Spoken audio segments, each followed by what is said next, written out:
If they're live, can they?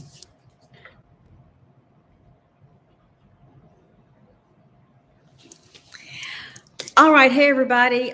So glad you're joining me here on YouTube Live.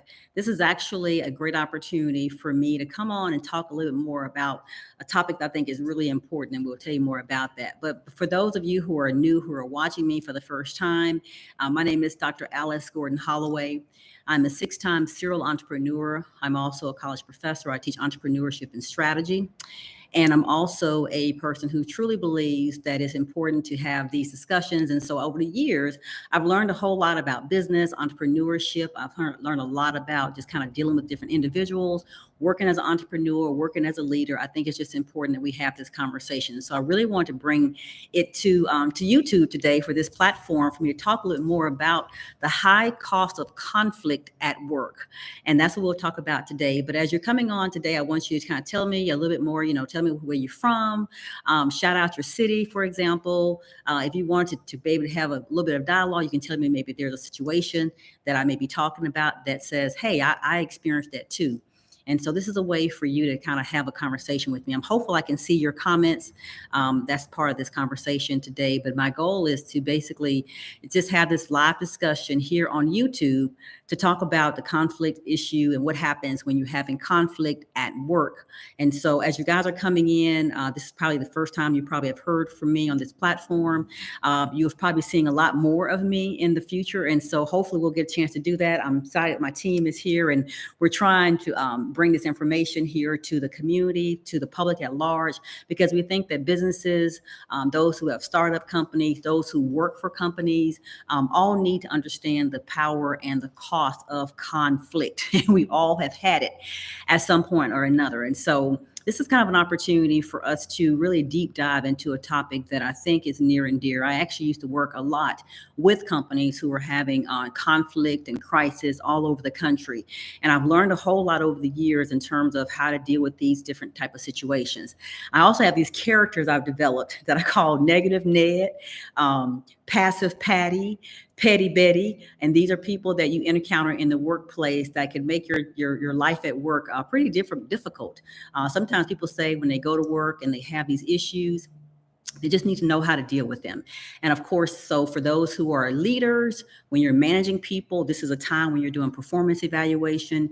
You're probably trying to figure out how best to provide that feedback to employees and how best to strategize and make sure that you have the most accurate information to provide the feedback to be effective for the employee. So that's what we're going to be talking about some today. So just 1 second, everybody.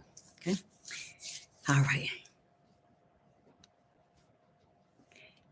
That covers up the whole thing, though. Okay. Okay.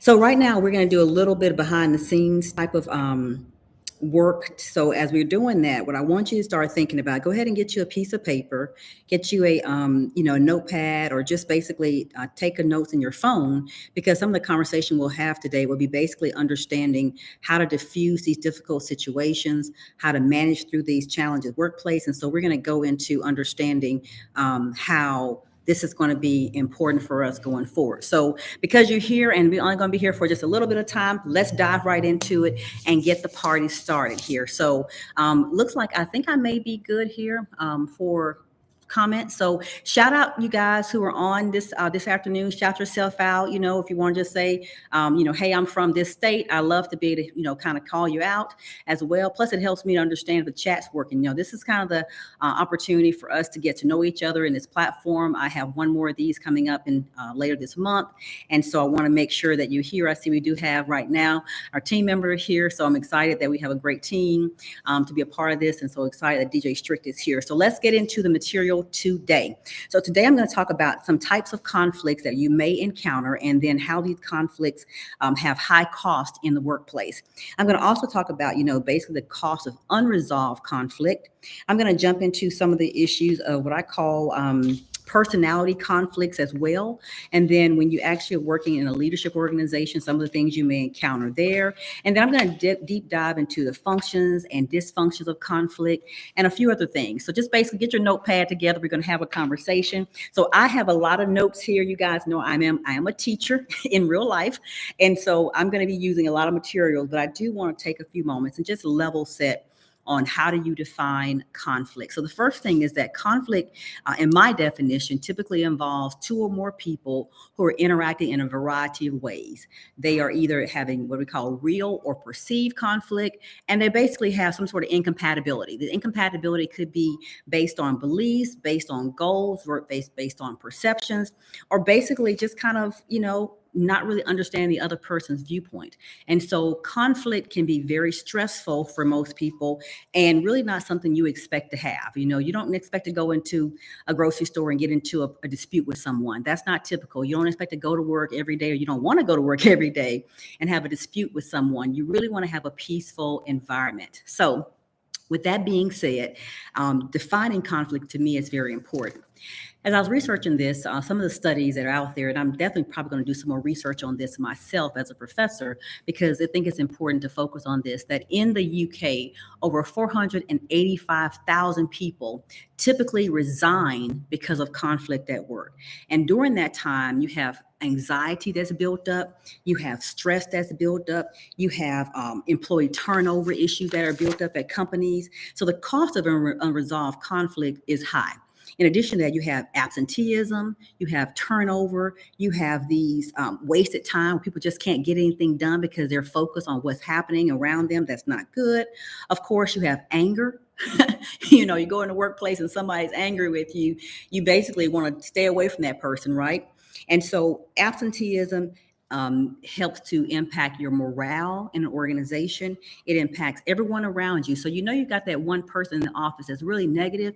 Most people want to stay away from that person. So when they're staying away from that person, they really realize, okay, I can't get my work done because this person is there. So that's the high cost of these unresolved conflicts that we have. So you probably have it. People don't show up, and they just really realize that something's happening to them that makes them unhappy. And it happens typically in your workplace. I have a really close friend who actually works in an environment where they have, managers over them as well. And I've heard time and time again, this person doesn't talk to me in a good tone. This person is really negative when they come in. This person doesn't speak when they walk in the building and there's 4 or 5 people around. So have you experienced that too? I mean, we all have, right? And so you want to try to figure out how best to ensure that you're overcoming that. So we're going to talk more about that. So let's kind of deep dive a little bit more into this. So there are different types of conflict. There's these personality conflicts.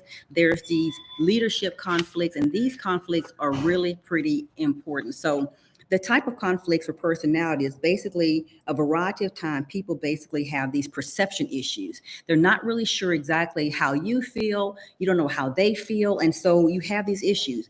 It could be based on education, for example. You don't feel they have the right education, or you don't have the right education. So you feel like you have some conflict in that regard. Your backgrounds are different. So you realize, okay, I have nothing in common with this person. How can they interact with me? And then there's some conflict that ensues in that way as well. You could also have political conflict. We just recently had an election, of course, and people have different ways of, discussing their viewpoint. And so that provides a degree of conflict as well from a personality standpoint. It could be religious. It could be gender. So all of these things are really critical when it comes down to focusing on exactly what needs to happen in a workplace. And so the personality conflicts are really intense. And I think that's what we need to focus on, because what happens when you have these conflicts, it's internal, isn't it? It doesn't feel good. You really realize that it's important that we figure out, how do we mitigate these challenges? How do we overcome the issues of adversity? And I also teach negotiation tactics. And when you negotiate, you typically want to have almost like a mediation, where you're thinking about, okay, what do I get out of this situation? What does the other person get out of this situation? How can we bring this together a little closer? Well, yeah, those things are really kind of the pie in the sky sometimes. But really, when you get down to the nitty gritty, you have to be able to have an open discussion with the other person to ensure you're able to work through the issues that you're having on the face value, or the issues that are hidden underneath it. Because and I know that sometimes we forget why we're mad at someone. We forget why that person at work was so negative because they may have had an experience years ago or maybe even months ago that was unresolved, or someone said something to them that made them feel a certain sort of way. I remember having a training some time ago, and I walked in the training. I had to make sure the people were there, and there was one particular lady who folded her arms and said, "I don't want to be here." And I said, "Well, I'm sorry, this is kind of what I've been asked to do." And she said, "You are holding me up from cooking my rutabagas." Now, for those of you who on the call or on the YouTube today, you're probably saying, "What is that?" Well, it's a vegetable that is cooked, but I was holding her up. So she was not happy. And when she walked in the room, everyone in there looked at her as if that's the negative Nancy, that's always the negative person, or the one who's called the petty Betty. We all know those people at work. And so I realized at that time that we need to kind of figure out how to make sure that we diffuse that conflict so everyone in the group didn't have to suffer from from them being, subject to the fact that she couldn't prepare this meal because she was in class with me. And so let's kind of move away from that. So we talked about the personality conflicts. Let's go into leadership conflict. Now, you all who are managers, you probably know being a manager, you have to be able to manage through conflict. You have different levels of people, and you have these people who are trying to, understand how to do their jobs. And let me back up just a moment. I want to do a quick shout out to Cece's Closet. She says she does love a good rutabaga, so apparently she knows about it, which is really cool. And she's joining us from Huntsville, Alabama. So I'm excited that you're here as well. We've got our DJ Strict, he's here as well. We've got some people here in the studio. So I'm glad you guys are here. But leadership, now let me talk to my leaders, okay? Now, leaders, your job is especially hard because you have to give performance evaluation. You have to be able to hear other people's problems. You have to overcome issues at work. You have to really be the counselor, the person who has to be the coordinator of issues. You have to be the coach to be able to separate people if they have these problems. And so what happens, leadership conflict is one that basically causes severe tension at work because a collaboration can go down significantly because the manager is the person that people either don't want to talk to. And what happens as managers and leaders, when your employees don't tell you what's really happening, it can sabotage you. And so you have to be able to have an open relationship with those people who are working for you to be able to work better with you. Now, I will tell you as a manager who's worked in many departments, I realized a long time ago that the person who I needed the most in my organization at this time in my life, I knew the least about. So I will tell you, leaders, get to know your people because those people will help you or they may hurt you. Okay. And so it's important that we look at that. So the best way to work together with an employee is to really understand their perspective and understand that they're the ones that can help you in your job, because if they don't help do the job they are paid to do, that makes it harder for you to manage them. And then you have all these issues. So you have those leadership issues, and I discussed personality issues. And so that kind of provides you a little bit of insight about conflict. We do know there's a whole lot more there too. But at the very end of this discussion, I'll talk a little more about what I call tips to resolving workplace conflict, because all of us want to go to work happy and healthy. But when you have a negative person who's very negative, who's very passive, who really walks around and people don't want to talk to that person, that tends to permeate throughout the organization. Now, let me talk to my entrepreneurs. When you are hiring someone who is going to be working for you, it's really important to understand the office dynamics or the workplace dynamics. If you work in a virtual environment, most of us are working virtually, and so you don't ever see that person. But if you have a chance to spend time with that person or interact with them, pay attention to what they're saying and what they're not saying. Pay attention to the work product, pay attention to them speaking with you and how they're engaging with other people, because it will make a big difference in you being able to manage their work. I talk about being able to inspect what you expect. Well, it's really more difficult for entrepreneurs to have those remote workplaces because sometimes it's hard to, see people face to face, but you can build a relationship, and I do suggest you do so. And so I've got some tips to solving those workplace conflicts I'll give you in a couple of minutes, but I also have some steps to resolving those conflicts too. But I've got a few other things I want to get into. So let's kind of delve into what I call the levels of conflict. Okay, there's these levels. There's this interpersonal level that you have that you need to focus on, the level of conflict. So the interpersonal level are basically like your neighbor, your roommate, your family members, your coworker. Those are those interpersonal levels of conflict. And then you have these group level of conflict. The group level can be classes. So for example, it could be different classes of people who are having conflict, for example. It could be within the group. And so there's information about, pardon me, intra-group dynamics and conflict. Those are things that are critically important to understand. Okay, what kind of conflict are we having here? Because even though we're thinking about this, as I said earlier in this taping, and I'll refer back to it, you have conflict that helps to really, unfortunately, reduce productivity. It impacts your attitude. It increases absenteeism. It reduces overall effectiveness at workplace. It can impact your safety. It can impact your health. When you're not feeling well and you're not really happy at work, what happens to us? We start feeling real negative about our environment. Then our health could suffer. You may be real mad and angry, and then of course you start, your heart rate kind of starts beating faster, and you walk around and you're really ready to go, and you bolt out the door as soon as it's time to go because you don't want to be there. Or you come in really lethargic and not really happy. I always say, that the next day the sun's going to shine, the birds are going to fly, and the wind's going to blow. And so if today was a bad day, make tomorrow a better day. So of course, that sometimes could be pie in the sky for some folks, but it really could make a difference in terms of how you're managing your attitude. So I want you guys to tell me, have you had those experiences in your workplace? You've had somebody you said, you know what, I don't want to come to work because they're not real nice to me. Or they may have said that about you.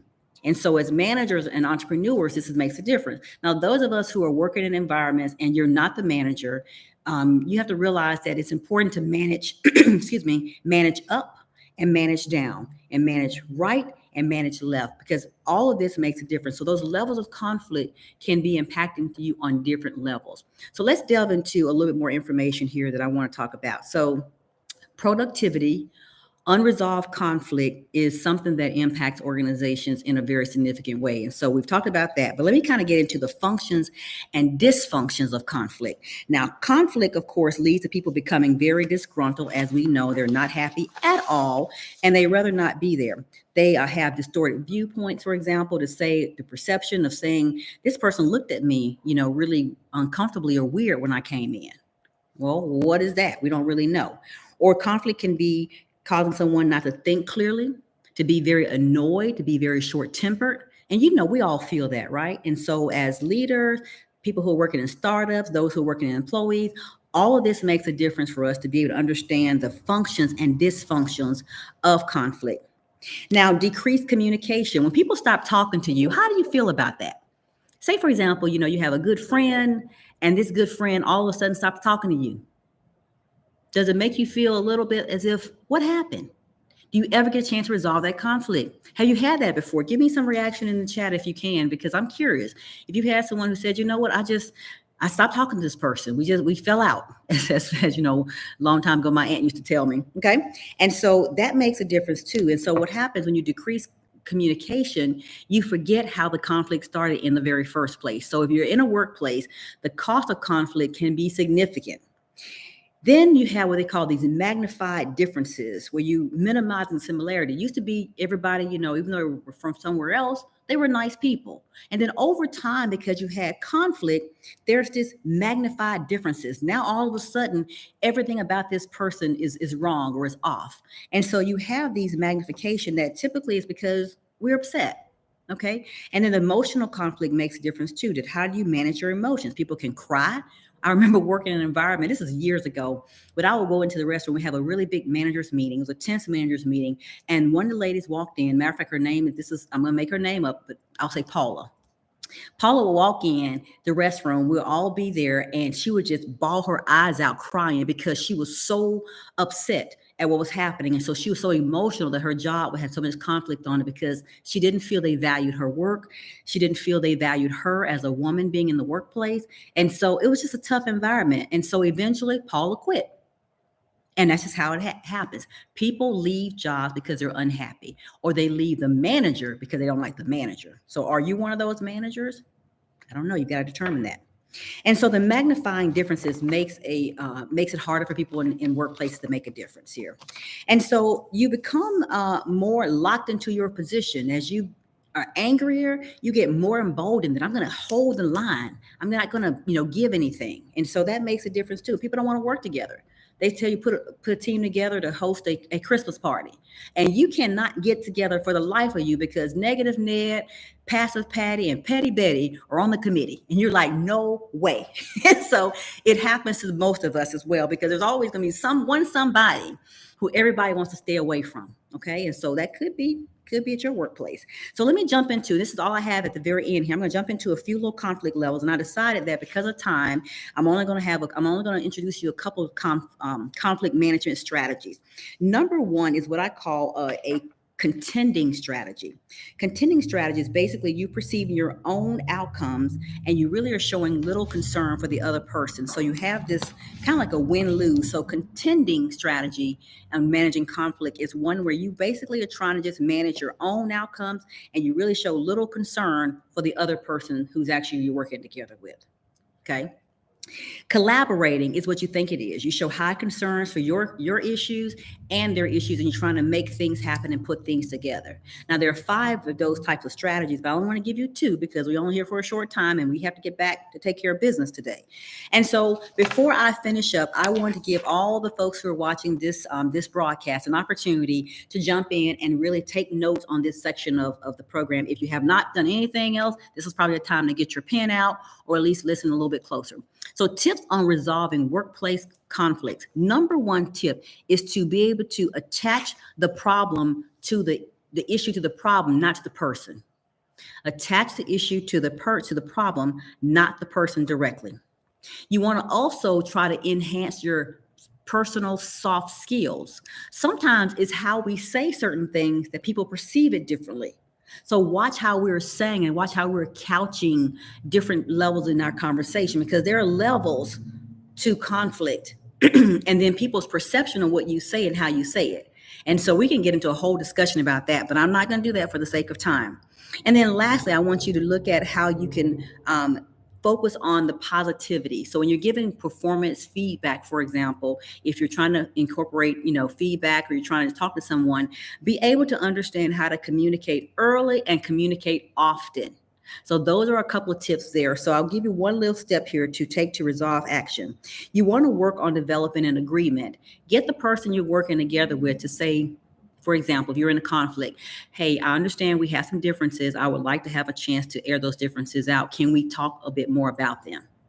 And they may say yes, they may say no. Sometimes you need to write it down because if you two are hot-headed people, even if you're not, it can very much escalate to something very uncomfortable. So that basically kind of provides you some information that I want to share with you on this YouTube channel. I'll come back here. I've got a really quick summary I'll cover on December the 23rd, which is a couple of days before Christmas, just to wrap up our year. And then in January, we're going to have a webinar that you can join us as well. But between now and then, I'll be providing you some points. So be sure to follow me on my other YouTube channel. You also have me on LinkedIn. You can get me on Facebook. I'm on X as well. I've started on the other one, TikTok. And so I'm learning. So don't judge me on that one. I'm getting there. But of course, I'm always on IG and Facebook. So that kind of concludes it for me.